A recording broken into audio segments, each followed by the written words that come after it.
There is a way to heal. Yeah. Without feeling pain? No. If you want to heal, you have to be able to feel your pain.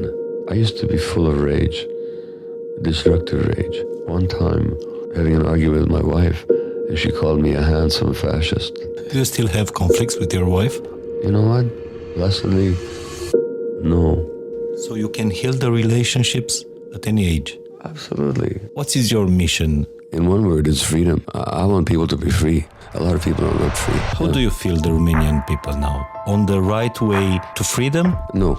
It's not about the Romanian people. It's about the world system that Romania is a part of. It's the world global capitalist system. I think the whole world is going in the wrong direction. So instead of being more social, people are more isolated. You know what the top regret was? I didn't have the courage to be myself. I spent my whole life trying to please other people. Disease can teach these things. But do we want to wait to get sick before we learn them? Or do we want to learn them now? Very practically, I needed to learn to collaborate with my son. I wasn't emotionally present for my kids. I was way too busy being a doctor and proving my importance in the world and being needed by everybody. What are the consequences of not being present in your childhood? Children take everything personally. They can't help it. It results in mental illness and physical illness and relationship problems, addictions. Don't ask why the addiction, ask why the pain. And anybody who's got an addiction has suffered trauma. And the best age to give your kid a cell phone? What's the greatest lesson of Jesus? First of all, I'm not a Christian. He was one of the great teachers. And what did he teach? He taught love, he taught compassion, and look at the world. So there's a big gap.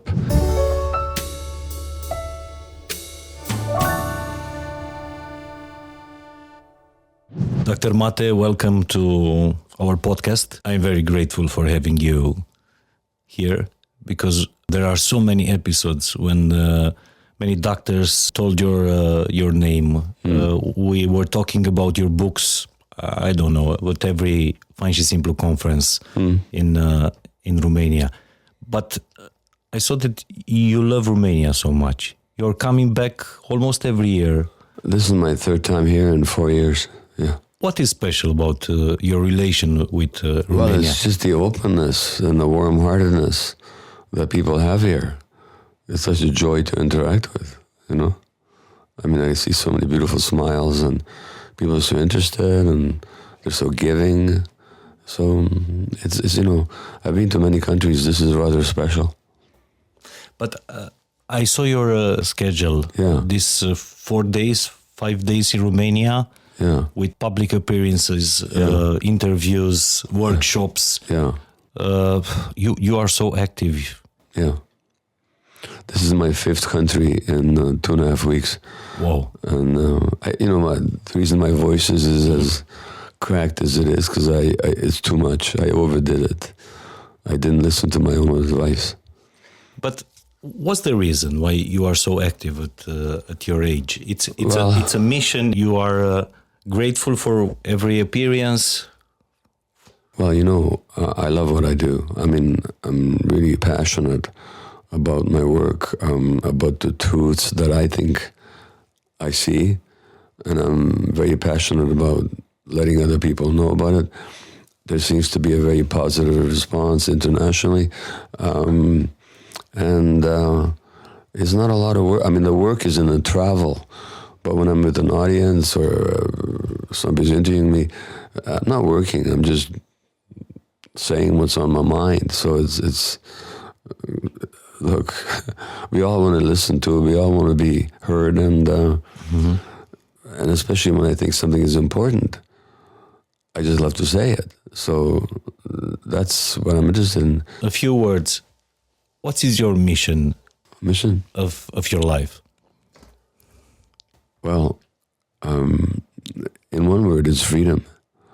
I want people to be free, and that means at least in 2 areas. So there's the political freedom, and certainly in Eastern Europe, and I'm from Hungary, as you know, we know something about the struggle for political freedom, not just recently, but going back for hundreds and hundreds of years. So political freedom has always been important to me. But there's also personal freedom. Freedom from what? So much of what the way people behave, the way they feel, the way they think, is based on the past, is based on trauma, is based on the unconscious. So I want people to be free from the unconscious. I want them to be in the present, in touch with themselves, free to make the decisions that that affect their lives. A lot of people are not free. So freedom, in a word. We have some a history of communism also in Romania, also in Hungary. How do you feel the Romanian people now? Do you feel that they are on the right way to freedom? No. No? It's not about the Romanian people. It's about the world system that Romania is a part of. And the whole world is a part of it. It's the world global capitalist system. Okay? Now, there used to be a joke in Eastern Europe, which is, what is capitalism? Capitalism, when man exploits man. And what is communism? It's the other way around, when man exploits man. So both of these systems, as far as I'm concerned, are materialist exploitative systems. Under communism, the exploitation was done by the state, and people had no right to free speech, and really the people who benefited were the Communist Party functionaries, like the wealth that Ceausescu lived under, and the poverty of but that's true. But if you look at under globalized capitalism, we see the same thing. More and more people, fewer and fewer people own more and more things and control more and more things. In the United States, the top 3 people own more than the bottom 50% of the population.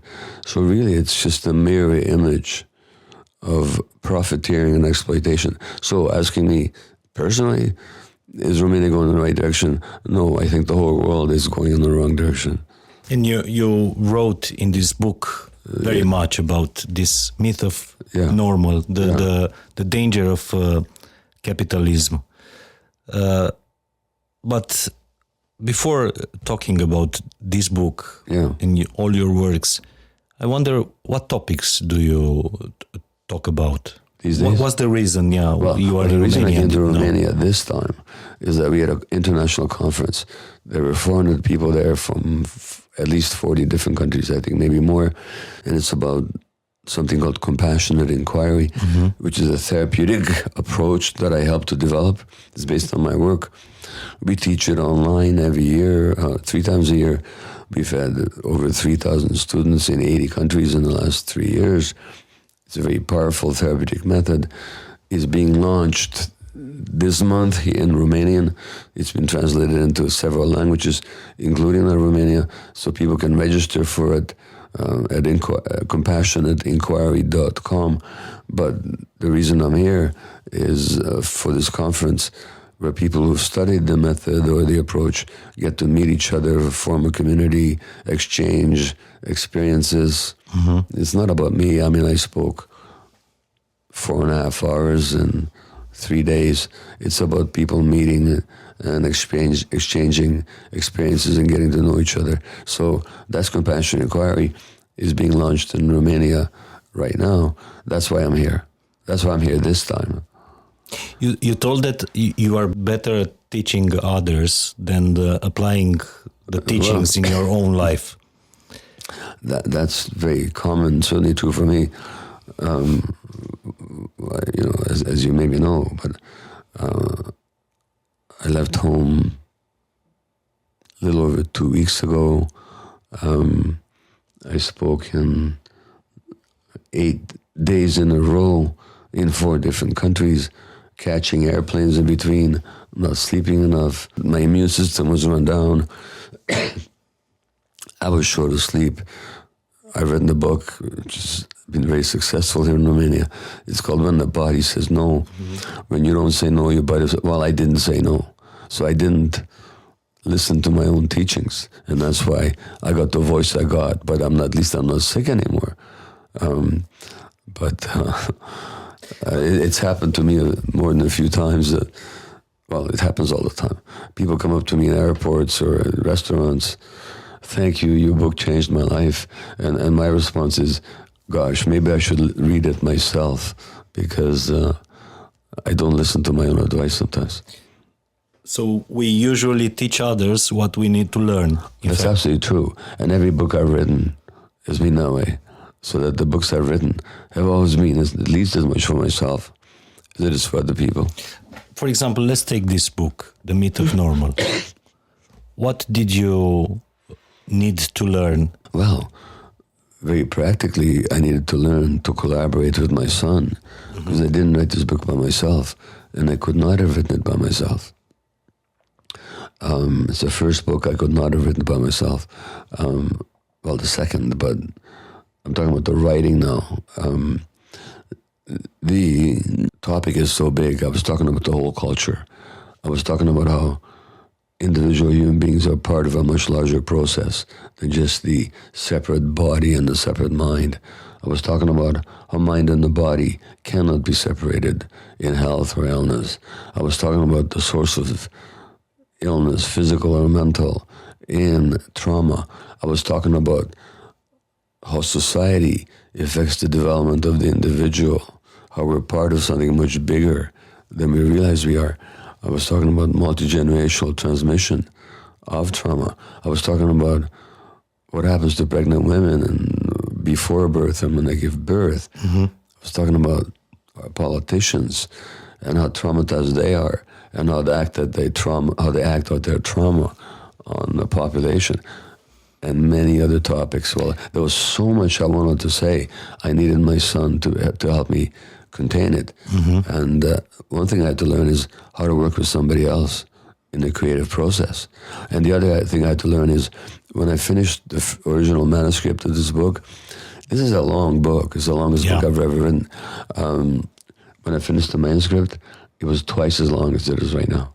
Wow. So I had to learn to really edit and to really decide what is important and what is interesting and what I should cut and what I should include. So those are two big learnings. And when you ended this book, did you feel that you are a better man? Did you learn something? Yeah, I did. But it took me a while to integrate that knowledge, and I have. I mean, the biggest message of the book is that unless we're conscious, we're not free. So that we think we have freedom, but if we're not aware, then there's no real freedom. And I really got that. And the need to be your true self, I really got that. But it took me a while to actually integrate that knowledge into my personal life. Nice. And your relation with your son now? Well, I have 3 children. With Daniel, the eldest one, my relationship is really good right now. It was a really tough relationship for a long time. And this book was like a healing? Yeah, well, we went through a lot of struggle because sometimes when I was writing this book, I was really in a tense state because I wanted to do so much, and at times I really lacked confidence that I could do it. And so I get very tense and very nervous. Now, he grew up in a home with a father that was very tense and very nervous. So when I get that way, guess what that would trigger for him? All the childhood emotions. So we had to work our way through that. So it's been a growth process for both of us. But I am a father of 3 kids also. 3, yeah. I have 3 daughters. Yeah. And I wonder if the relationship with the kids can be repaired after their childhood ends. Well, there's 2 parts to that question. Your relationship with them can be repaired anytime if you want it. Okay. Their relationship with you depends on what they want. So if the mutual will is there, the answer is absolutely yes. But even if the mutual will is not there, you can still repair your relationship with them without them doing a thing. But then you have to do all the work, and you have to put up with the frustration that maybe they're not ready to work with you at this point, but maybe someday They will be. But the answer is very much yes. Look, as long as there's human life and as long as there's consciousness, everything is possible.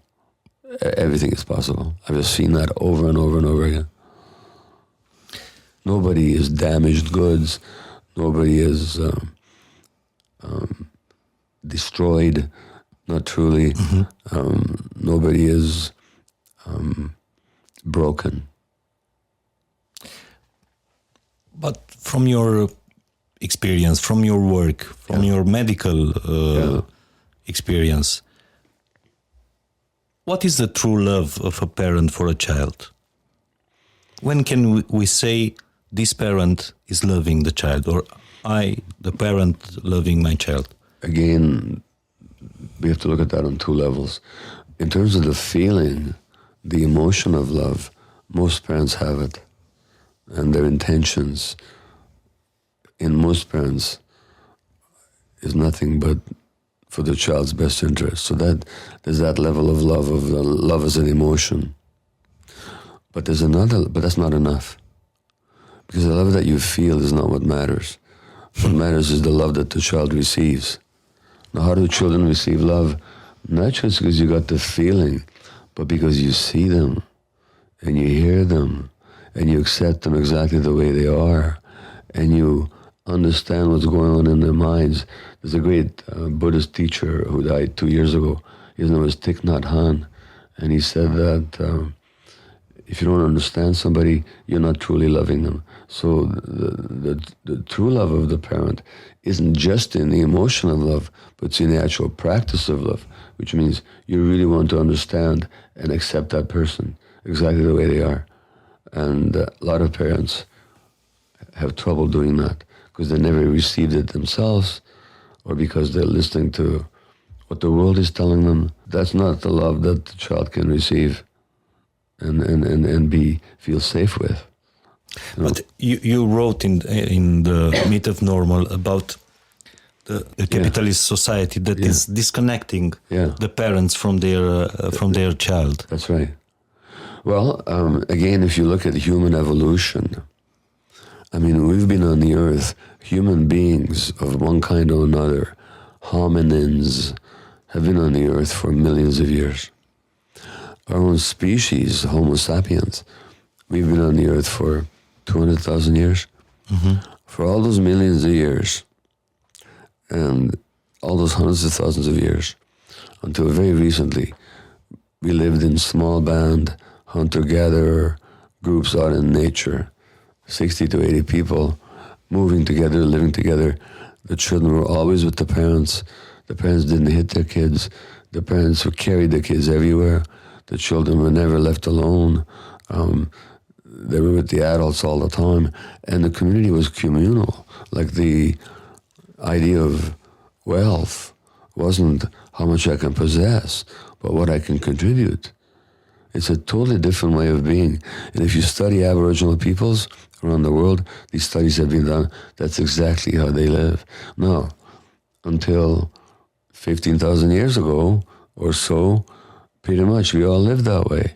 So if you can portray our own existence as a species on a watch as 1 hour until 5 minutes ago, that's how we lived. So this system, the civilized system, what we call civilization, where we started having inequality of property, where we started having inequality of power, where we started to have suppression of women, where we started to have slaves, where we started to accumulate wealth, that's very recent. And then we have capitalist society, which has got amazing achievements when it comes to science and technology, economic distribution, production, all kinds of things. But it also teaches us that human beings are by nature selfish, competitive, aggressive, and successful and competitive. They say it's human nature. Well, what do you expect from a society like that? You know, that is not human nature. That is not true. Scientifically, evolutionary, you can't talk about human nature that way. That maybe is the way a lot of people behave in this society, But who taught them to behave that way? So when you have a system that's based on individualism and competition, what are you going to get? You're going to get increased isolation and increased insecurity, even when there's wealth around. Now, when the wealth is getting less, or fewer people are owning more and more of it, you're creating a lot of insecurity, a lot of stress for a lot of people. And in that stress, we're supposed to raise children.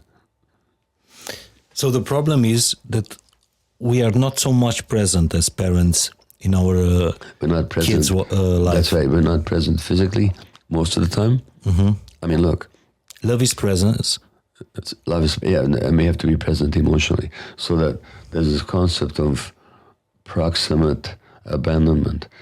That means you can abandon a kid even if you're in their physical presence. How? You got a 2-year-old, and they're sitting there, and you're on your cell phone. Now, what is the kid experiencing? That they don't matter. Because they need your attention. You know, so, and then physically, I mean, look, I heard that here in Romania, there are many thousands of kids going to school now whose parents are, for economic necessity, or abroad. Now, I know that parents are doing that out of goodwill and out of the need to support their families, but what is the impact on kids? The message they get is, they're not important. Because if I was important, Daddy and Mommy would be here with me. It's you know, it's an outcome of life in the modern world, and I'm not blaming parents. I understand the pressures on them, but I'm saying that's the world that we live in. Without presence. A world sometimes without presence. Physical presence, and very often I wasn't emotionally present for my kids. I was way too busy being a doctor and proving my importance in the world and being needed by everybody. Well, what message did my kids get? And what are the consequences of not being present in your childhood? Well, children take everything personally. They can't help it. So even if I'm not present for them, what message do they get? That they're not very important. Now they have to prove their importance. How do they have to prove their importance? By being pretty, by attracting attention physically, or by being good and very nice and never expressing their real feelings, by trying to follow all the rules, or they try to get validation from other children by fitting in with the peer group, giving up their own individuality just in order to be accepted by their peers because they need the acceptance from somebody. It means people putting up with relationships that are not good for them because they learned early in life that to be good and to be acceptable, you can't be real. I mean, it's got all kinds of, and you know, in my mind, not just in my mind, in the research, it results in mental illness and physical illness and relationship problems and addictions. I mean, the list is endless. When people don't feel good about themselves, that's the bottom line. When people don't feel good about themselves, they go to desperate measures to feel good about themselves. You have this term, abandoned generation, speaking about our kids. Do you think this phenomenon is more dangerous than, I don't know, 50 or 100 years ago? Well, it's been a problem for a long time. I mean, ever since the really old days when kids were with their parents the whole day, but even on the farms, when people lived in villages, kids were around the adults the whole day pretty much. They went to the fields, the barn, they saw their parents work, you know. So the phenomenon has got more pronounced in the last 100 years for sure. And we see the results. You wrote that the society is forcing kids' brain in the wrong direction. Yeah. You are speaking about the school system, about competition, about being number one, about being the best, about having to work to be accepted. I mean, a human being, especially a young human being, has an absolute need to be accepted exactly the way they are. This is what is not talked about much or at all in the medical schools or in the educational faculties. how does the human brain develop? The human brain actually develops in interaction with the environment. That's what the science shows. And the most important aspect of the environment, see, the environment acts on the genes. The environment turns the genes on and off. Now, the most important aspect of the environment, so far as human brain development is concerned, according to brain science, is the emotional relationship with the nurturing adults. So the more the parents are present for the kids emotionally, or the less they are present, that has an impact on the kind of brains the kids will develop and how they see the world. And then, of course, we've talked about the cell phones and the social media. This stuff is programmed to make kids addicted. They're designed to make kids addicted. No, you and I haven't talked about it. Somebody else and I did. These machines are designed to addict kids. They're deliberately designed that way. I don't make that stuff up. It's what the research shows. And when you do brain scans on kids who've been on too much on screens, at 3 or 4 years of age, their brains are different. They're not normal.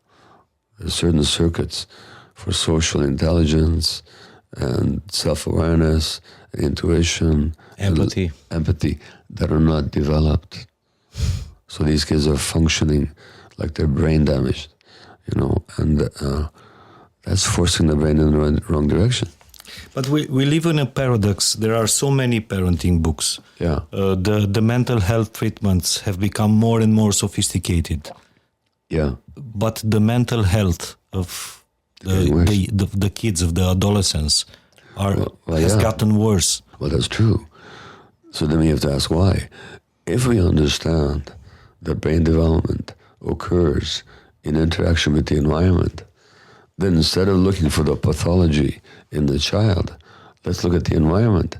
And if you're a gardener growing plants, or somebody growing animals, and if they weren't developing properly, what questions would you ask yourself? You'd ask yourself, what conditions are lacking? Enough irrigation, sunshine, nutrition? Well, it's the same thing with human development. If so many kids are having mental health problems, self-cutting, attention problems, depression, anxiety, eating disorders, you have to ask, what's going on in the environment?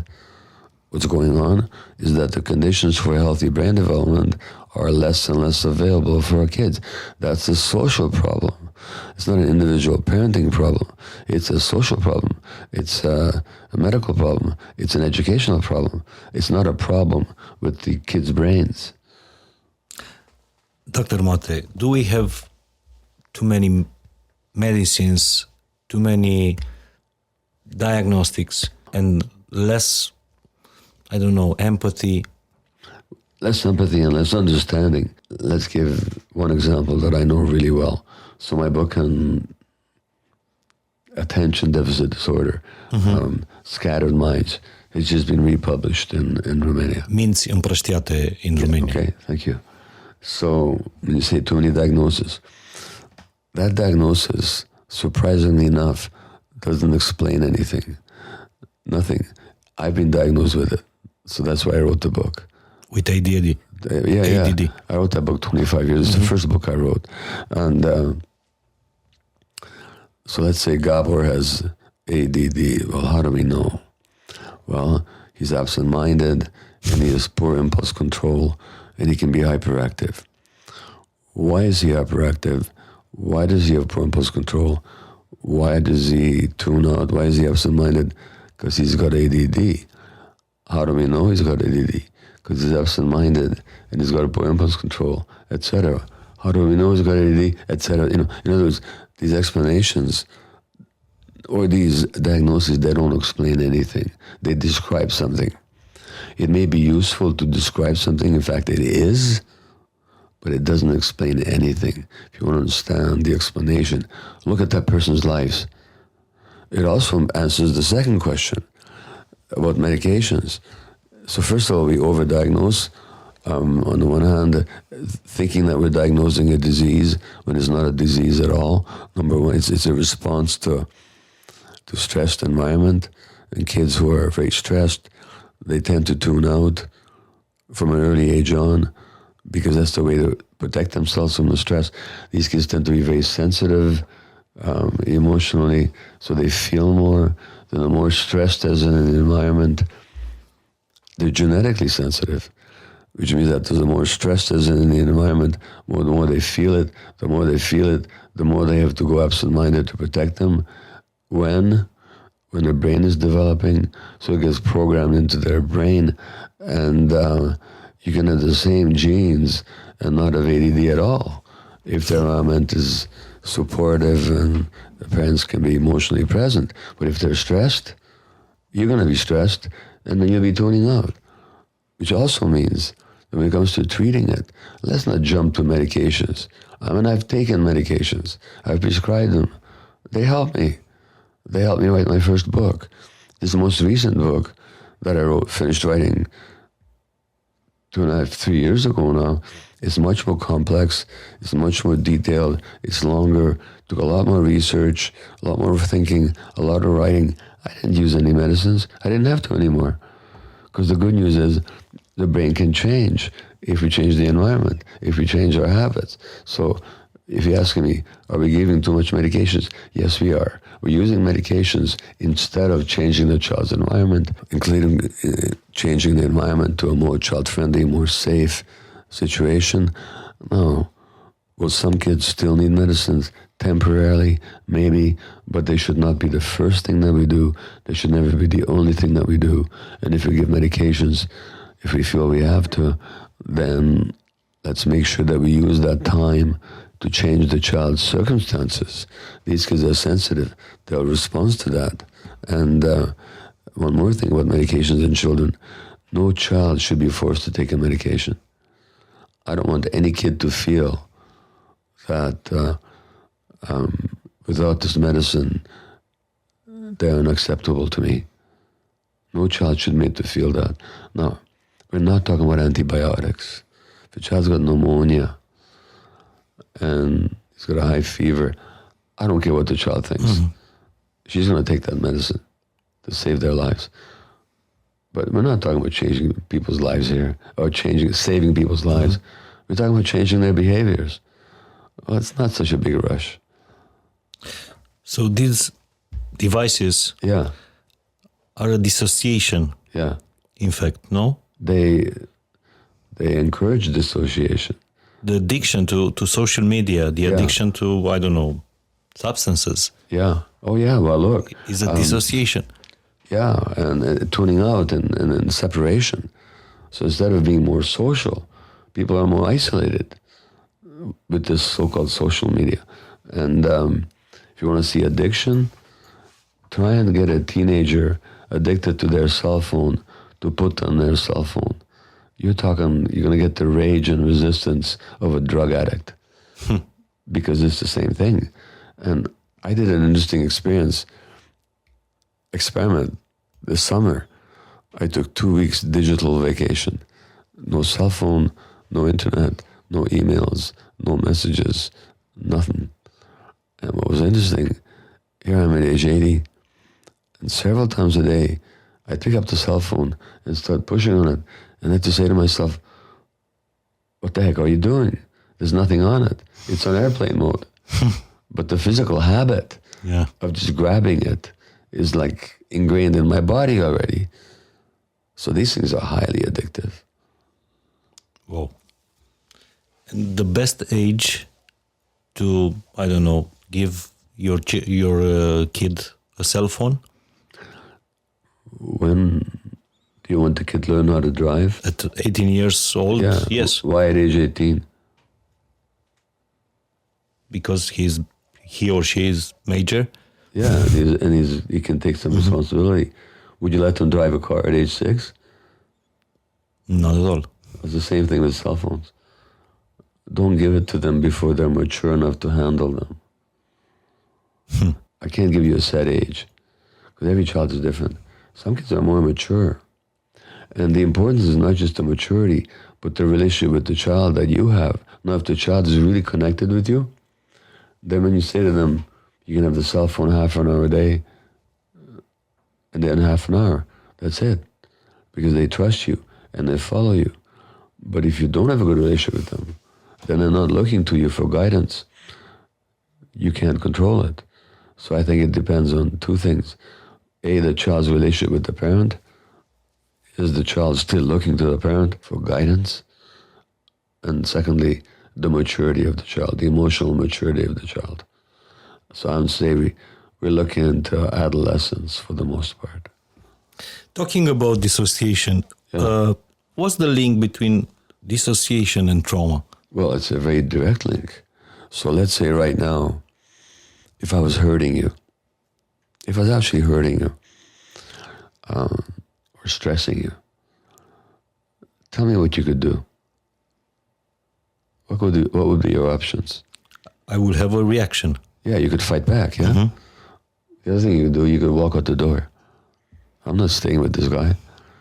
And the third thing you could do is, there's your colleagues in the next room listening to this podcast. You could say, come and help me, this guy's bothering me. So those are the three natural options. Help-seeking, flight, escape, or fight. Now, what if you couldn't do any of that? What if I was in total control here and you couldn't escape, ask for help, or fight back? What would you do? And if you continue to feel the threat and the pain and the stress, you wouldn't do anything. Your mind would do something. It would dissociate as a way of not suffering so much. Animals do that. You know, when a cat catches a mouse, the mouse goes into a different state. Now they don't suffer so much. And children, when they're being hurt, they dissociate. It's a self-protection.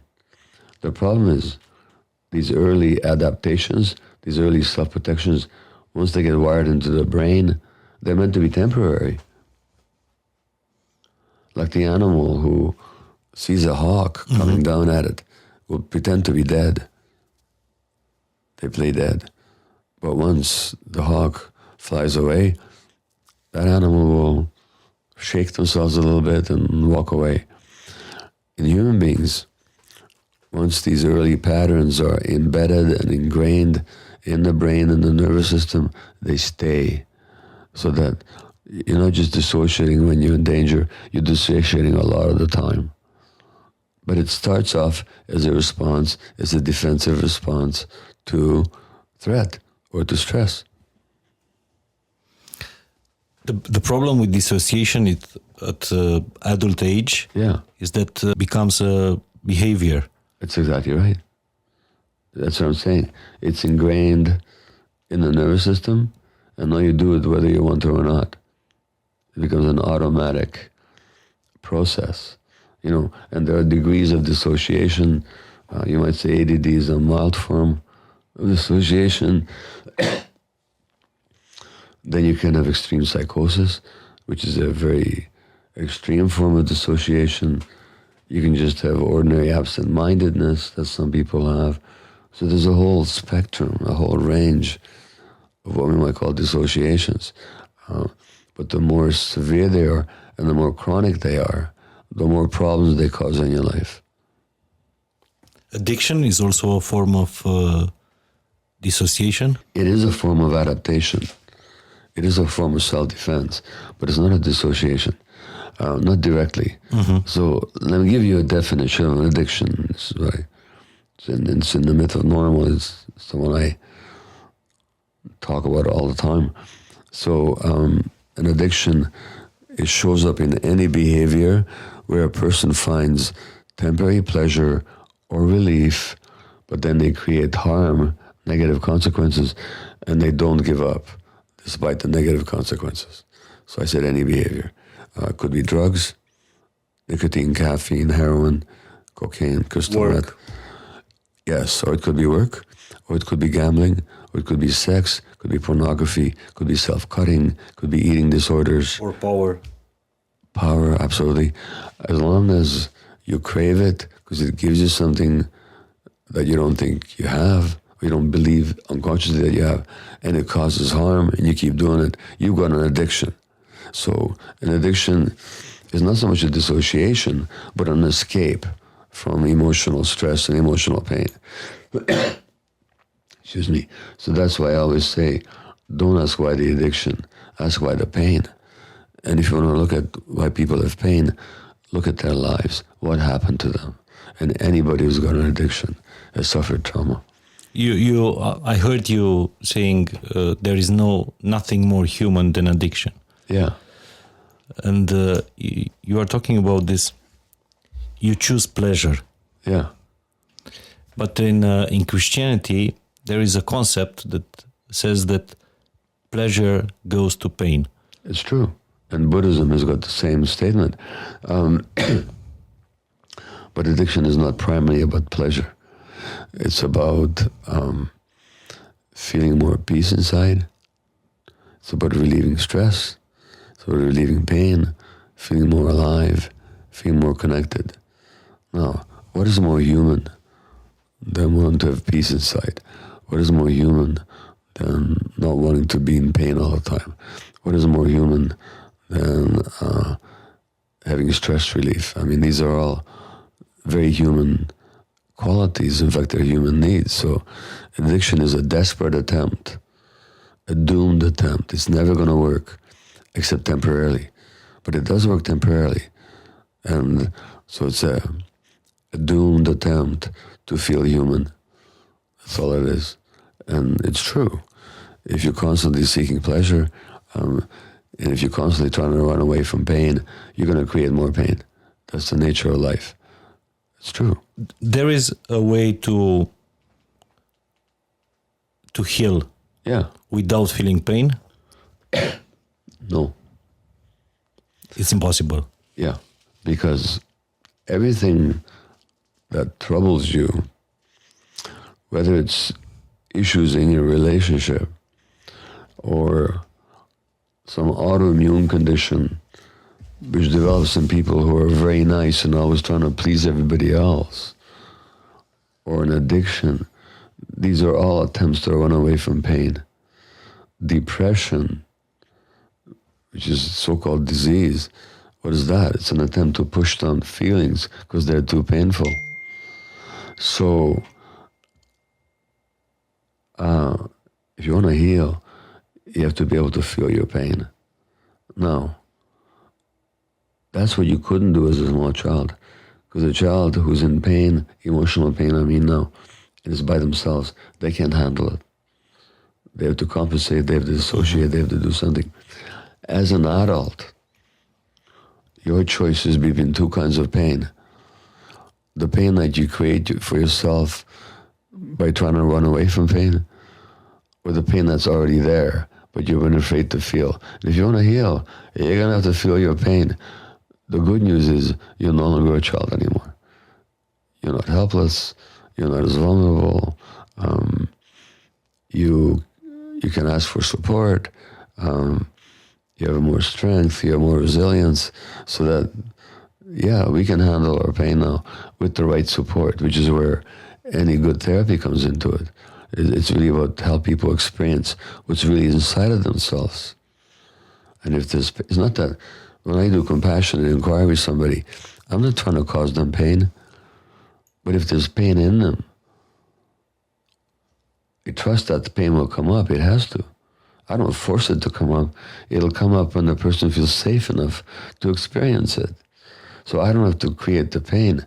I just have to provide the safety. And then they can be with themselves. I wonder if you can live your whole life without feeling this pain of healing. Because you are writing about so many patients of yours that lived their adulthood suppressing their emotions. Yeah. But they pay the price. I'm saying that everybody pays the price. There's a Tibetan Buddhist book called the Tibetan Book of Living and Dying.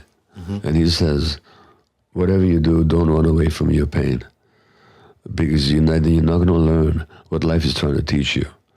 Now, here's what I can tell you, and this may sound strange to people, and I don't recommend it either, but people sometimes say that this disease has been my best teacher, because it realized that I spent my life trying to run away from pain. Now, in The Myth of Normal, I quote the American singer Sheryl Crow, big star, and she had breast cancer. Yeah. And she wrote afterwards, or she said in an interview, that before my breast cancer, I was always trying to please other people. I was trying to suppress myself. And there was always a voice in my head telling me that whatever I did was wrong. And since my breast cancer, I learned not to listen to that voice. And now I put my own needs first. I'm going to tell you one more thing. I used to work with dying people in palliative care. And there was an Australian nurse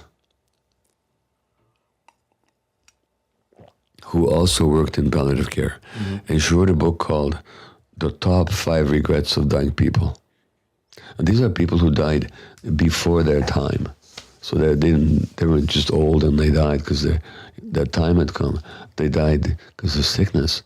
You know what the top regret was? That what they most felt regretful about is that I didn't have the courage to be myself. I spent my whole life trying to please other people. This is the first. That's the first regret. Mm-hmm. The second was, I wish I hadn't worked so much. Oh, yeah, okay. Yeah. So you followed. I wish I hadn't worked so much. The third one was, I wish I had the courage to express all my emotions instead of pretending to people. Then I wish I had spent more time with my friends. And then the fifth one was, I wish I had played more. I wish I allowed myself to enjoy myself more, to be more happy. Be more happy. Yeah, to be more happy, to be more playful. Well, disease can teach these things. But do we want to wait to get sick before we learn them? Or do we want to learn them now? You know? This is how it is. So, illness can be a great teacher. It can be. The trauma has its own wisdom, but I'm very curious. What are the benefits you saw in the world after normalizing this subject of trauma? Well, you can't normalize something that is already normal. You know, like it's just that people just don't. 10 years ago, people were not talking about this at all. That's because they weren't looking. But it was always there. You know, actually, historically, people would talk about it every once in a while. Like after the First World War, there were these soldiers that would come back just mentally destroyed. They called that shell shock. And the job of the psychiatrist was never to try and heal the person. It was more to get them functional enough to send them back to war. After battles, people do start noticing. But in ordinary life, they were denying it. You know, even 20, 30 years ago, psychiatrists in the United States were denying that sexual abuse of children happens to a lot of kids. They were denying it. You know, so I know what you mean by normalizing. Normalizing means making it a topic of everyday conversation, which it should be, you know, but it wasn't because there's so much denial. And because medicine is so narrow-minded, it wants to understand everything in terms of biology and chemicals. But if you want to look at people's lives, no, let me tell you something else. The awareness that mind and body can't be separated, and therefore trauma can play a big role. We've had that for thousands of years. It's not new. Socrates talked about it 2,400 years ago. Great practitioners of Western medicine. Actually, so there was a great German physician in the 19th century, in 1848. So his name was Rudolf Virchow. He's considered to be the father of modern pathology. A very famous guy in the history of medicine. And in Upper Silesia, which is a part of Prussia at that time, a Polish-speaking population, an oppressed Polish-speaking population. And there was an outbreak of typhus, which is an infectious, serious disease. Virchow was sent to investigate.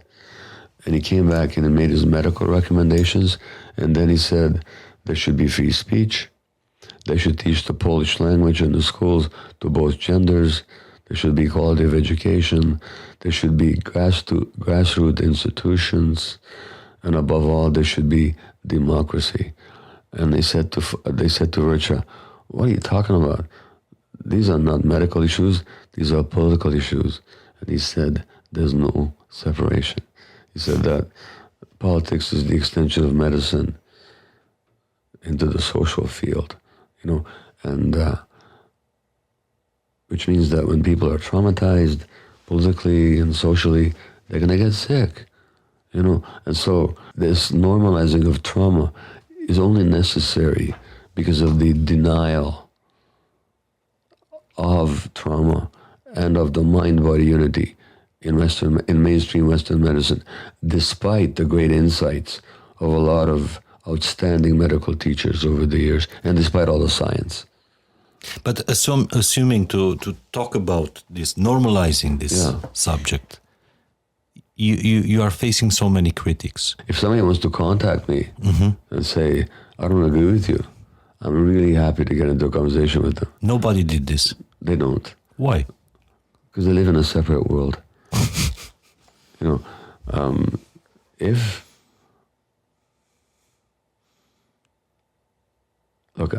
I'm a Western-trained medical doctor. I studied the same science that they studied. I studied the same technologies, the same ways of understanding. I get the way they think. I used to think the same way. It's easy to talk to me. I'm not talking a strange language here. And I can back up everything I say by means of studies that have been published in major scientific journals. So, if somebody wants to engage with me in debate, maybe I'm wrong about something. I'm quite happy to consider that. I'm not saying everything is true just because I say it, but when I say something, I don't say it unless I'm convinced that it's true. And if somebody wants to engage in a debate with me, I'll say, please, let me know, where do you think I'm wrong? Here are my references. Tell me where you think my references are inappropriate or misplaced. But if you're telling me that they talk about me without talking to me, what am I going to do with that? I can't be worried about that. What I can tell you is that either I'm saying something meaningful to people or I've fooled a lot of people. It's one or the other, I saw you published some weeks ago an article in The Guardian. Yeah. Also very controversial. Can you tell the title of the article? I forget the title, but it's something about the psychology of fascism. And The Guardian was doing a series on fascism, which is a big topic in the world right now. Yeah. Authoritarianism. And I was asked to contribute a piece on the psychological aspects. Now, I didn't pretend to explain fascism.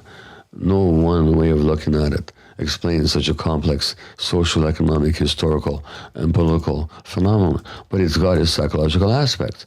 And I said that people with right-wing tendencies tend to be very traumatized people.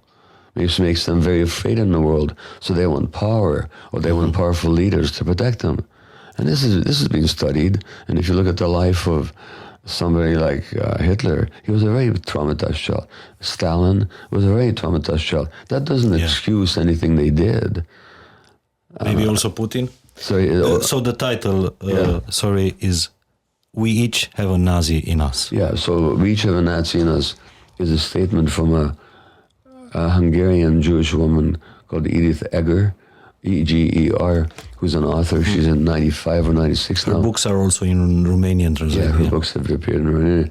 And she was on the same train, or almost the same train, the same day or the next day, from the Slovak city of Košice to Auschwitz, where my grandparents were on.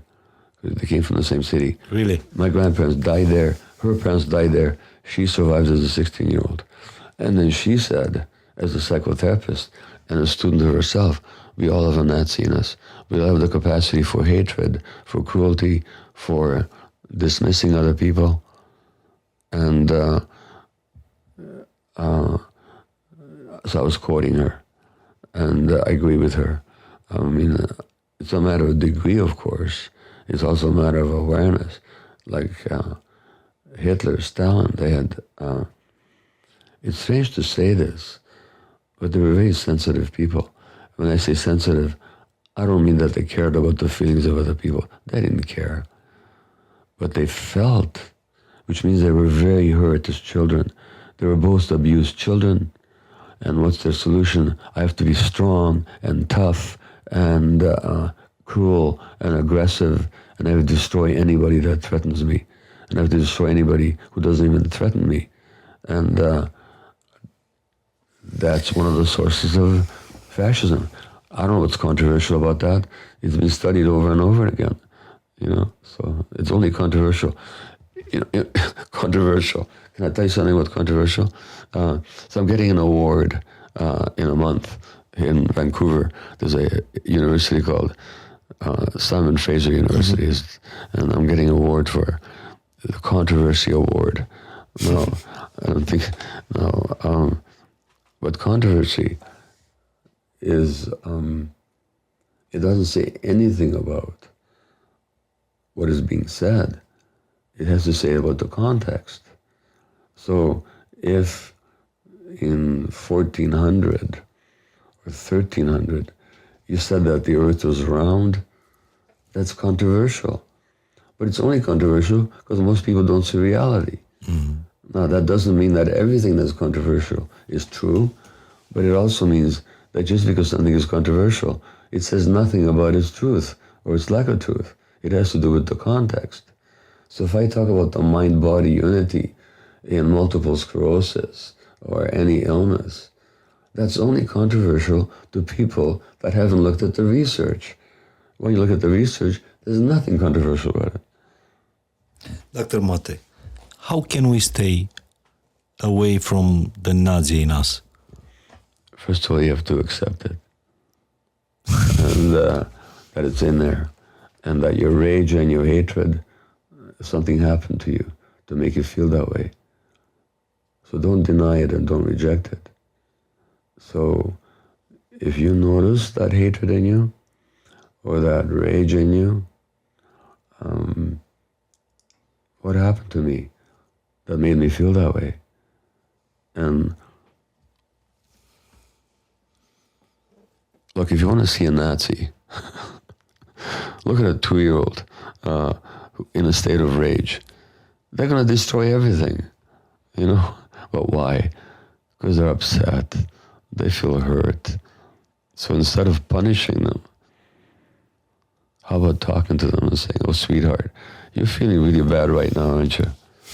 That's why you're so full of rage, you know? And so talk to yourself that way. Just accept it. But don't listen to it. Don't let a 2-year-old in a rage be your governor, be your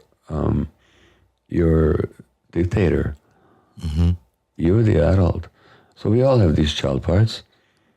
We can accept them, you know, and the more we accept them, the less agitated they become. I used to be full of rage, destructive rage. I acted out on that rage, sometimes on my family, not physically so much as just in outbursts of rage. Mm-hmm. In fact, I remember one time having an argument with my wife, and she called me a handsome fascist. Do you still have conflicts with your wife? You know what? Blessedly, no.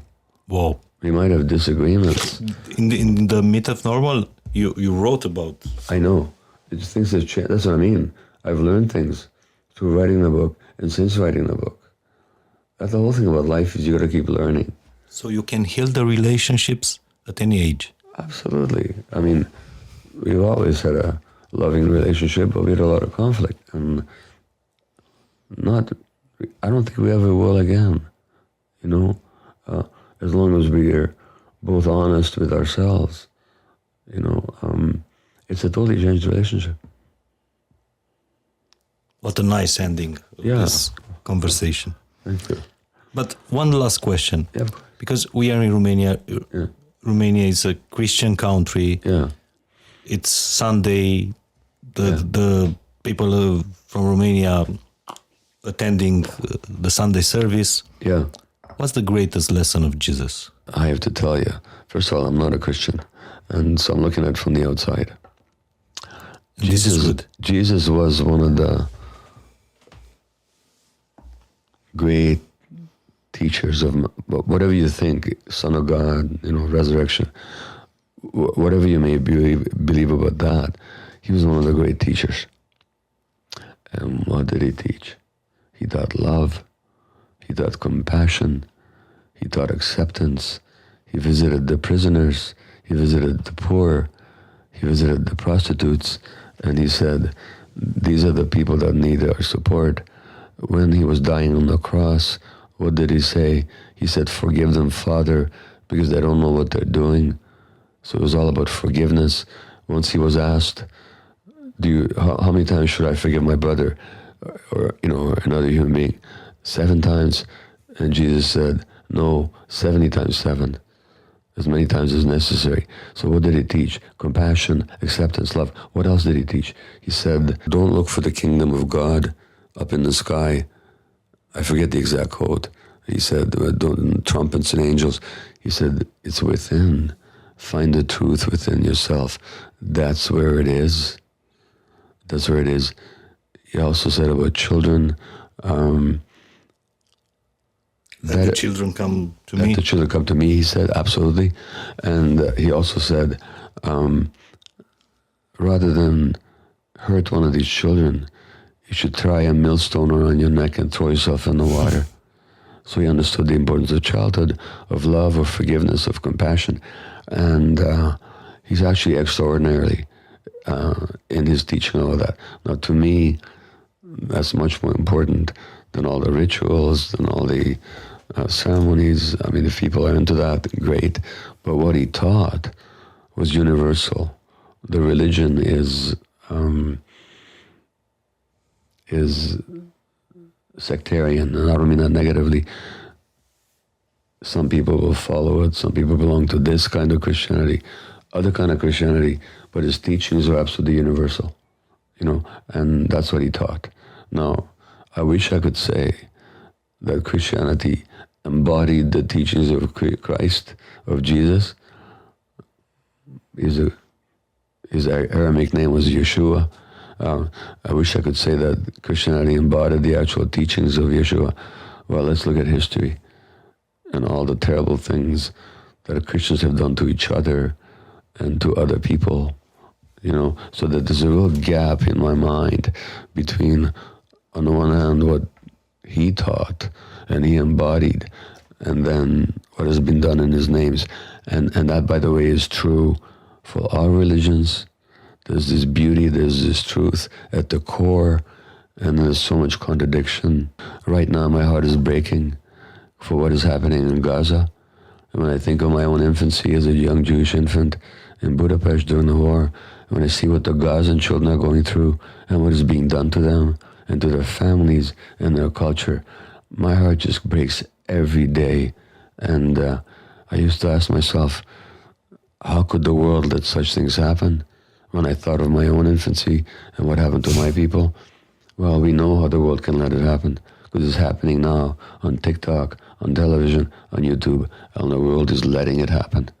So we have a long way to go, and all the truth and all the peace and all the justice is at the heart of the Jewish religion, is at the heart of Islam, is at the heart of Buddhism, Hinduism, Christianity for sure.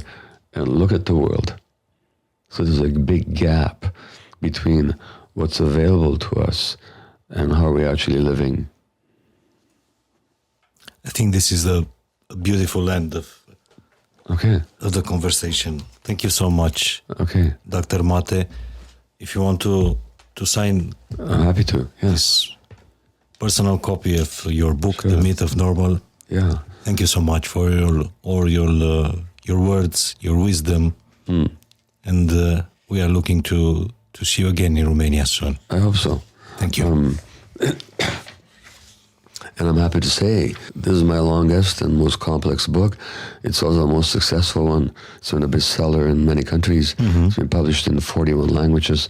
So people are really looking for some kind of overall explanation that some people are finding in this book. So I'm very happy to see it here in Romania. I just need the spelling of your name. It's M-I-H-A-I. Yeah. A-I. Mihai. Yeah. Yes.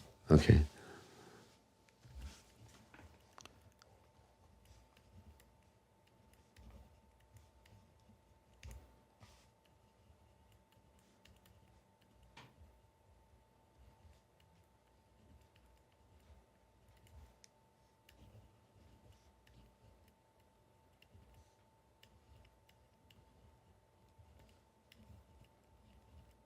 How nice.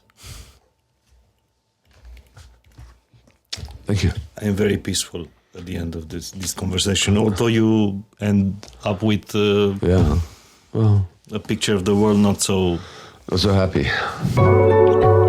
Fain și simplu.